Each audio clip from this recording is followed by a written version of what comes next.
kawawa naman yung mga kababayan natin, lalo na yung mga bata, na tumatawid dito araw-araw para kang makapasok sa eskwela.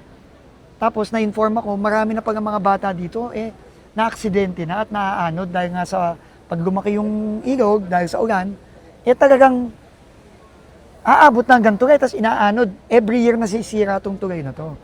So nakita to ni Pangulo sa video, tapos sinabi niya, pumunta ako dito kay Governor para i-assure siya na gagawa na tayo ng permanente. Sige, Gob. So, ganito na gan. Ang priority natin talaga, 27, 28.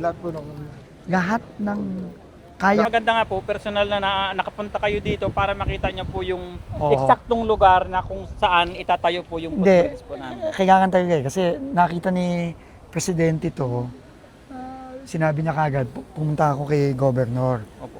So, ang gagawin na natin ngayon, kausap ko ito yung bago nating Regional Director, permanente ng magamang bakal na gagawin natin para permanente na. Tapos, kahit pa paano, talagang magapad na, kayang tao, kaya pati motor. Motor po.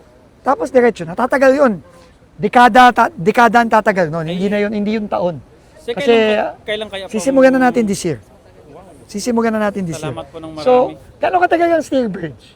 Mabilis lang siguro, mas mabilis ang steel. Mabilis, boss, yun. So, kaya nang within the year. Yes, boss. Kaya ng isang natin mga 8 to 7. Ayusin namin yung tulay, kaya pumunta ko kami kay Gob. Para Maraming salamat. araw yung tulay, pero doon na, hindi na dito. Para diretso na Para sa diretso school. na. Maraming salamat po sa inyo. Hindi, Malaking basta tulong po sa guro, sa mga kasi nakita ni Pangulo yung dinadaanan ninyo, pinapunta niya ako dito. Ay, salamat po. May ilan na po nalaglag dyan po. Oo nga, may Marami namatay na. daw May namatay po. Pinapunta po ako ni PBBM para matulungan ko kayo, tsaka si Gob. Maraming salamat po sa Presidente. Oo, hindi, basta sisimulan na ho namin to, pero diretso na. Opo. Tsaka para makadaan din yung mga paninda nyo, tsaka yung mga binibili ninyo, makakadaan yung mga motor. Opo kaming tulay doon. Tapos may tulay pa akong isa doon. Opo, nasira na rin po yun, may may crack. Sira na rin. Gagawa ho tayo ng tulay doon, Nay. Doon, banda doon, para diretso na.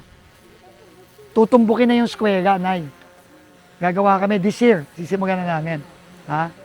Para hindi kayo delikado to eh. Nakakatakot. May namatay, saan? Saan may namatay? Sa ilog na yan, marami nang nalunod. Diyos ko.